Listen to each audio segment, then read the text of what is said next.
வணக்கம். தினமலர்.com மாலை 4 மணி செய்திகள். முக்கிய நிகழ்வுகள்.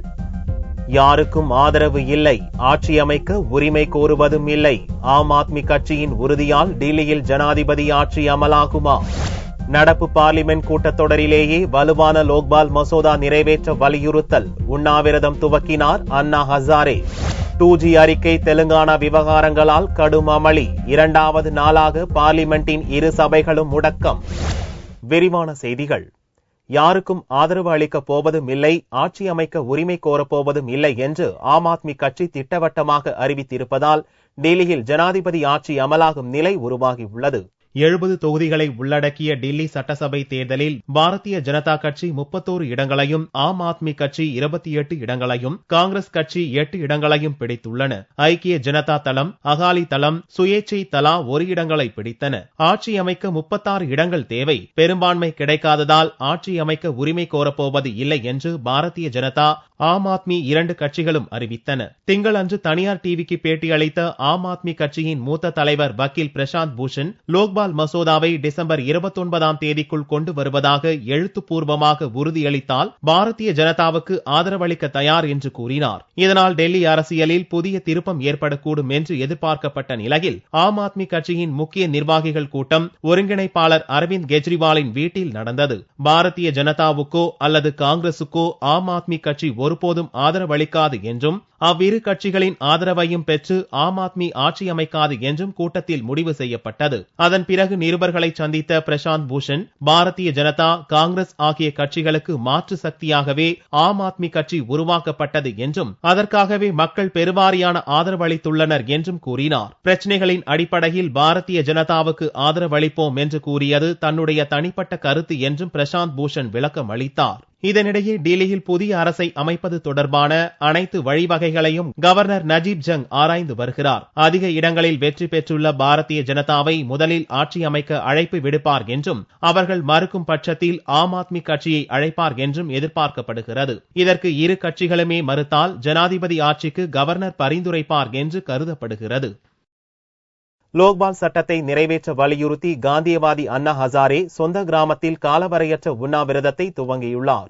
ஊழலை ஒழிக்கும் வகையில் உருவாக்கப்பட்ட லோக்பால் மசோதா 2011ஆம் ஆண்டில் லோக்சபாவில் நிறைவேற்றப்பட்டது. ஆனால் மசோதாவின் அம்சங்கள் தொடர்பாக கட்சிகளிடையே ஒருமித்த கருத்து ஏற்படாததால் ராஜ்யசபாவில் இன்னமும் மசோதா நிலுவையில் உள்ளது. இந்நிலையில் நடப்பு பார்லிமென்ட் கூட்டத்தொடரில் ஜன் லோக்பால் மசோதாவை நிறைவேற்றியே தீர வேண்டும் என்று வலியுறுத்தி அண்ணா ஹசாரே செவ்வாயன்று காலவரையற்ற உண்ணாவிரதத்தை துவங்கியுள்ளார். மகாராஷ்டிர மாநிலம் அகமது நகர் மாவட்டத்தில் உள்ள தனது சொந்த ஊரான ரலேகான் சித்தி கிராமத்தில் உள்ள யாதவ் பாபா கோவில் அருகில் உண்ணாவிரதத்தை துவங்கியுள்ள ஹசாரேவுக்கு பொதுமக்கள் திரண்டு வந்து வாழ்த்து கூறிய வண்ணம் உள்ளனர். லோக்சபாவில் நிறைவேற்றப்பட்ட லோக்பால் மசோதா வலுவற்றது என்றும், லோக்பால் மசோதா விவகாரத்தில் நாட்டு மக்களுக்கு மத்திய அரசு துரோகம் இழைத்து விட்டதாகவும் ஹசாரே சாடினார். இதனிடையே செவ்வாயன்று டெல்லியில் நிருபர்களை சந்தித்த மத்திய அமைச்சர் நாராயணசாமி, லோக்பால் மசோதாவை நடப்பு தொடரில் கொண்டு வர மத்திய அரசு தயாராக இருப்பதாகவும், சபையை சுமூகமாக நடத்த எதிர்க்கட்சிகள் ஒத்துழைத்தால் மட்டுமே அது சாத்தியம் என்றும் கூறினார். அண்ணா ஹசாரே, ஆம் ஆத்மி கட்சி ஒருங்கிணைப்பாளர் அரவிந்த் கெஜ்ரிவால் போன்றவர்கள் 2011ஆம் ஆண்டு மேற்கொண்ட கூட்டு முயற்சியால் லோக்பால் குறித்த விழிப்புணர்வு நாடு முழுவதும் ஏற்பட்டது. இப்போது ஹசாரே, கெஜ்ரிவால் இருவருமே தனித்தனி பாதையை தேர்வு செய்த போதும் ஊழலை ஒழிக்கும் லோக்பால் மசோதா விவகாரத்தில் ஒத்த கருத்தை கொண்டுள்ளனர். இதனிடையே டெல்லி அரசியலில் புதிய சக்தியாக கெஜ்ரிவாலின் ஆம் ஆத்மி கட்சி உருவெடுத்துள்ளதால் லோக்பால் சட்டத்தை தள்ளி போட முடியாது என்ற நிலைக்கு தள்ளப்பட்டிருப்பதால் நடப்பு தொடரிலேயே மசோதாவை நிறைவேற்ற மத்திய அரசு முன்வந்திருப்பதாக பார்லிமென்ட் வட்டாரங்கள் கூறுகின்றன. தெலுங்கானா 2G கூட்டுக்குழு அறிக்கை போன்ற விவகாரங்களால் பார்லிமென்ட் 2வது நாளாக முடங்கியது. தெலுங்கானா உள்ளிட்ட பிரச்சனைகளால் திங்களன்று பார்லிமென்டின் இரு சபைகளும் முடங்கிய நிலையில் செவ்வாயன்றும் அதே நிலை தொடர்ந்தது. காலை 11 மணிக்கு லோக்சபா கூடியதும் சீமாந்திரா மண்டல எம்பிக்கள் கட்சி சார்பின்றி அனைவரும் ஆந்திராவை பிரிக்க எதிர்ப்பு தெரிவித்து கோஷங்களை முழங்கினர். அதே நேரத்தில் பிரதமர் மன்மோகன் சிங் நிதியமைச்சர் ப. சிதம்பரத்துக்கு நற்சான்றிதழ் வழங்கிய 2G பார்லிமென்ட் கூட்டுக்குழு விசாரணை அறிக்கை மீது விவாதம் நடத்த வலியுறுத்தி பாரதிய ஜனதா, திமுக உள்ளிட்ட கட்சிகள் வலியுறுத்தின. விலைவாசி பிரச்சனையை இடதுசாரி உறுப்பினர்கள் எழுப்பினர். முசாஃபர் நகர் நிவாரண முகாம்களில் குழந்தைகள் இறந்ததை கண்டித்து பகுஜன் சமாஜ் உறுப்பினர்களும் இலங்கை தமிழர் பிரச்சனையை முன்வைத்து தமிழக எம்பிக்களும் பிரச்சனை எழுப்பினர். அனைவரும் சபையின் மைய பகுதியை மொத்தமாக முற்றுகையிட்டதால் கேள்வி நேரத்தை நடத்த முடியாத நிலை உண்டானது. இதனால் சபாநாயகர் மீராகுமார் சபையை ஒத்திவைத்தார். பகல் 12 மணிக்கு மீண்டும் கூடிய போதும் கூச்சல் குழப்பமே நீடித்ததால் லோக்சபா நாள் முழுக்க ஒத்திவைக்கப்பட்டது. ராஜ்யசபாவிலும் ஆந்திரா பிரிவினை, 2G கூட்டுக்குழு விசாரணை, விலைவாசி பிரச்சினை உள்ளிட்ட பல்வேறு பிரச்சினைகளை பாரதிய ஜனதா, திமுக உள்ளிட்ட கட்சிகள் எழுப்பின. சபை தலைவர் ஹமீத் அன்சாரி பலமுறை வேண்டுகோள் விடுத்தும் யாரும் செவி மடுக்காததால் முதலில் பகல் 12 மணி வரைக்கும் ஒத்திவைக்கப்பட்டது. மீண்டும் சபை கூடிய போதும் அதே பிரச்சினைகளால் கூச்சல் குழப்பமே நிலவியதால் மறுபடியும் ஒத்திவைக்கப்பட்டது. வாகனங்களில் சிவப்பு மற்றும் நீல நிற சுழலும் விளக்குகளை பயன்படுத்த புதிய கட்டுப்பாடுகளை உச்சநீதிமன்றம் அறிவித்துள்ளது. சிவப்பு சுழல் விளக்குகளை அதிகாரிகளும் அரசியல்வாதிகளும் மனம் போன போக்கில் தங்களது வாகனங்களில் பயன்படுத்த தடை விதிக்க கோரி உச்சநீதிமன்றத்தில் வழக்கு தொடரப்பட்டது. வழக்கை விசாரித்த GS சிங்வி தலைமையிலான பெஞ்ச் செவ்வாயன்று சில கட்டுப்பாடுகளை விதித்தது. அரசியல் அமைப்புகளில் பதவி வகிப்போரும் உயர் அரசு அதிகாரிகள் மட்டுமே சுழலும் சிவப்பு விளக்கு பொருத்தப்பட்ட வாகனங்களை பயன்படுத்த வேண்டும் என்றும் உத்தரவிட்டுள்ளது. ஆம்புலன்ஸ், போலீஸ் போன்ற அவசர கால சேவைகளுக்கு பயன்படுத்தப்படும் வாகனங்களில் நீல நிற சுழல் விளக்குகளை பயன்படுத்தலாம் என்றும் நீதிபதிகள் உத்தரவிட்டுள்ளனர். போலீஸ் போன்ற அவசர கால சேவை வாகனங்களில் மட்டுமே சைரன் சத்தத்தை பயன்படுத்த வேண்டும் எனவும் நீதிபதிகள் உத்தரவிட்டுள்ளனர். அரசு வாகனங்களில் சிவப்பு விளக்குகளை பொருத்தி செல்லக்கூடிய உரிமை படைத்தவர்களின் பட்டியலை மத்திய அரசும் அனைத்து மாநில அரசுகளும் 3 மாதங்களுக்குள்ளாக உச்சநீதிமன்றத்தில் தாக்கல் செய்ய வேண்டும் என கெடு விதித்துள்ள நீதிபதிகள் இந்த பட்டியலில் விரிவுபடுத்தும் முயற்சியை கைவிட வேண்டும் என்றும் அறிவுறுத்தியுள்ளனர். இதை மீறும் வகையில் செயல்படுவோருக்கு கடும் அபராதம் விதிக்க வேண்டி வரும் என்றும் அரசுகளை எச்சரித்த நீதிபதிகள் மோட்டார் வாகன சட்ட விதிகளை அமல்படுத்தும் போது போலீசார் யாருக்கும் பயப்படவோ அல்லது யாருக்கும் சாதகமாக நடந்து கொள்ளவோ கூடாது என்றும் அறிவுறுத்தியுள்ளனர். லோக்சபா தேர்தல் கூட்டணி பேச்சுவார்த்தை இன்னும் துவங்கவில்லை என்றும் நிலைமைக்கேற்ப திமுக பொதுக்குழு முடிவெடுக்கும் என்றும் திமுக தலைவர் கருணாநிதி தெரிவித்துள்ளார். திமுக தலைவர் கருணாநிதி சென்னை கோபாலபுரம் வீட்டில் செய்தியாளர்களை சந்தித்தார். 2G தொடர்பாக பார்லிமெண்டில் தாக்கலான JPC அறிக்கைக்கு எதிராக திமுக வெளிநடப்பு செய்ததுதான் தனது கருத்து என்று கூறிய கருணாநிதி கூட்டணி தொடர்பான கேள்விக்கு வெளிப்படையாக தற்போது எதுவும் கூற முடியாது என்று தெரிவித்தார். கூட்டணி குறித்த திமுக பொதுக்குழு முடிவு நிலைமைக்கேற்ப இருக்கும் என்றும் கருணாநிதி கூறினார்.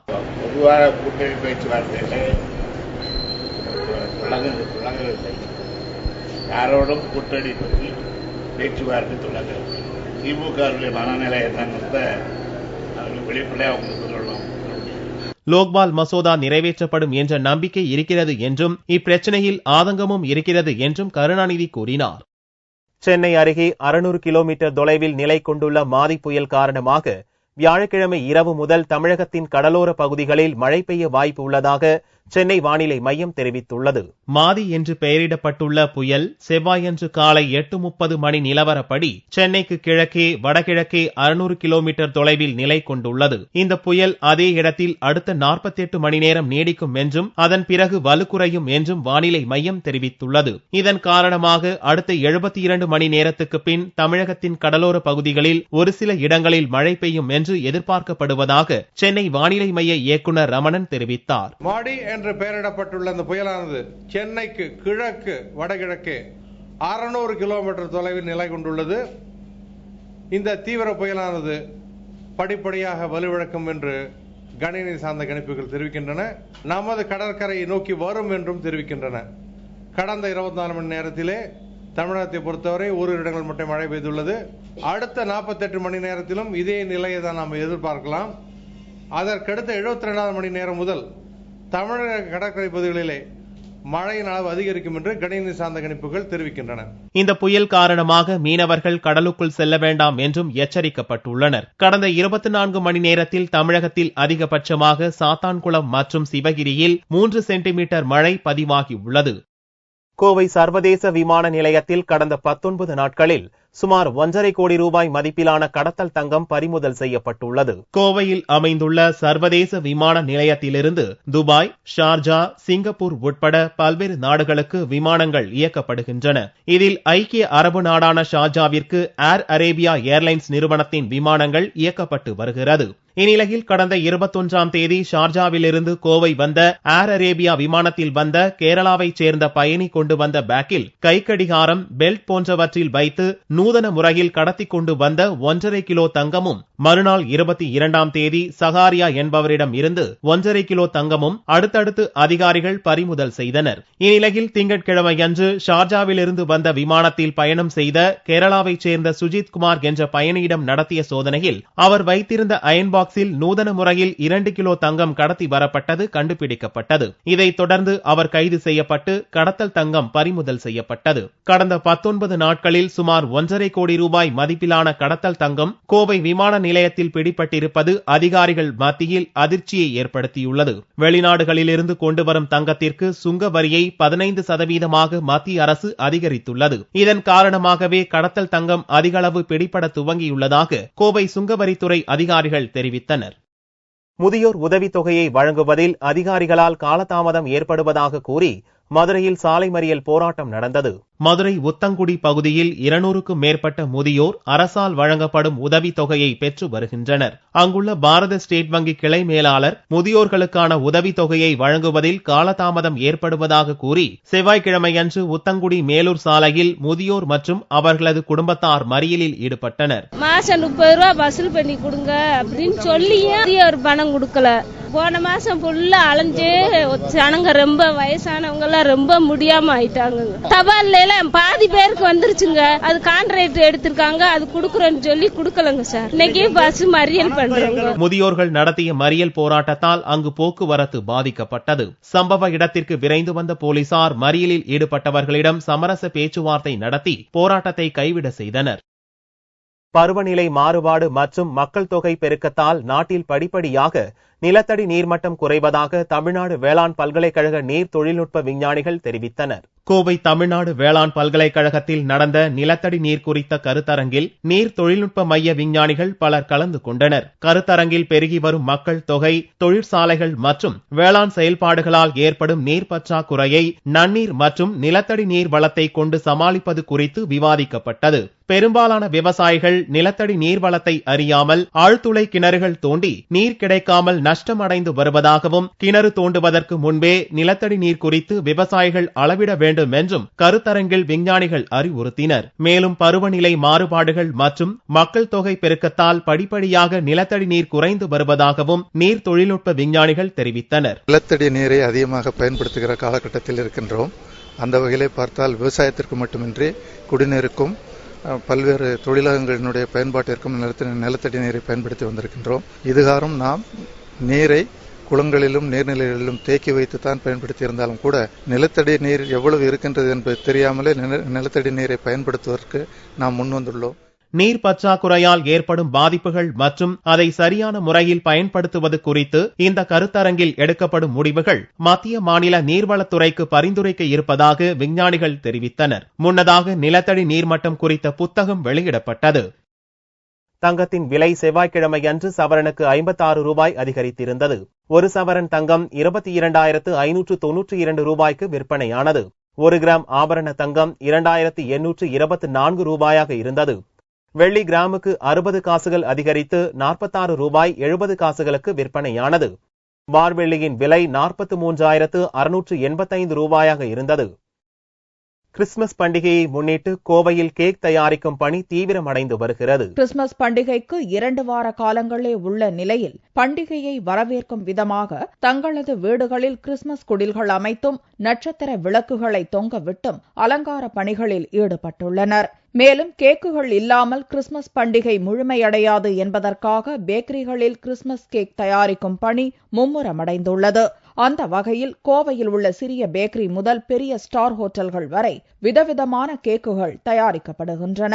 கேக்குகள் தயாரிப்பதற்கு முன்பாக ஸ்டார் ஹோட்டல்களில் கேக் மூலப்பொருட்கள் கலக்கும் பணி 1 மாதத்திற்கு முன்பே தொடங்கியது. பழைய மாடலில் பிளம்ஸ் கேக் தயாரிப்பது வழக்கம் என்றாலும் தற்போது குழந்தைகளை கவரும் வகையில் கார்ட்டூன் கதாபாத்திரங்களை கற்பனையாக கொண்டு கேக்குகள் தயாரிக்கப்படுகின்றன. கிறிஸ்துமஸ் பண்டிகைக்காக 50 வகையான விதவிதமான கேக்குகள் தயாரிக்கப்படுவதாக கேக் தயாரிப்பாளரான கோவை சுபஸ்ரீ கூறினார். இந்த கிறிஸ்துமஸ் நியூ இயருக்கு ஸ்பெஷலா 50 வெரைட்டிஸ் ஆஃப் கேக் இன்ட்ரோடியூஸ் பண்ணியிருக்கோம். முந்தி ட்ரெடிஷ்னலா பாத்தீங்கன்னா வெறும் ரிச் பிளம் கேக்ஸ் தான் உங்களுக்கு ஃபாஸ்ட் மூவிங்கா இருக்கும். பட் இந்த டைம் கஸ்டமர்ஸ் சாண்டா கிளாஸ் ஹேண்ட்மேடா வேணும்னு கேக்குறாங்க, ஃபாண்டன் பேஸ்டிங்ல வேணும்னு கேக்குறாங்க. அவங்களுக்கு தகுந்த மாதிரி நாங்க சாட்டிஸ்ஃபை பண்ணி தரோங்க. நாங்க சர்க்கரை நோயாளிகளுக்காக தனி கேக் தயாரிக்க முடியாவிட்டாலும் கிரீம் குறைவான அளவில் கேக்குகள் தயாரிக்கப்படுகிறது. ஃபிளேவர்ஸ் பாத்தீங்கன்னா கிட்ஸுக்கு தகுந்த மாதிரி ஃப்ரூட் ஃபிளேவர்ஸ், சாக்லேட் ஃபிளேவர்ஸ் எல்லாமே மிக்ஸ் பண்ணி நாங்க தரோம். சுகர் ஃப்ரீ கேக்ஸ் இல்ல, பட் பெரியவங்களுக்கு அக்கேஷன்ல they can avoid, I think they can have it. அவ்வளோ ஒன்றும் கிரீமியா கொடுக்கறது இல்ல. நாங்க அதுக்கு தகுந்த மாதிரி லெஸ் கிரீம் பண்ணி கொடுத்துட்டு இருக்கோம். கேக்கிற்கான மூலப்பொருட்களின் விலை அதிகமாக இருந்தாலும் வாடிக்கையாளர்களை கவரும் வகையிலும் அவர்களின் எண்ணங்களை முழுமை செய்யும் வகையிலும் அளவான விலைகளில் கிறிஸ்துமஸ் கேக்குகள் விற்பனை செய்யப்படுகின்றன. மீண்டும் செய்திகள் இந்திய நேரப்படி இரவு 8 மணிக்கு. வணக்கம்.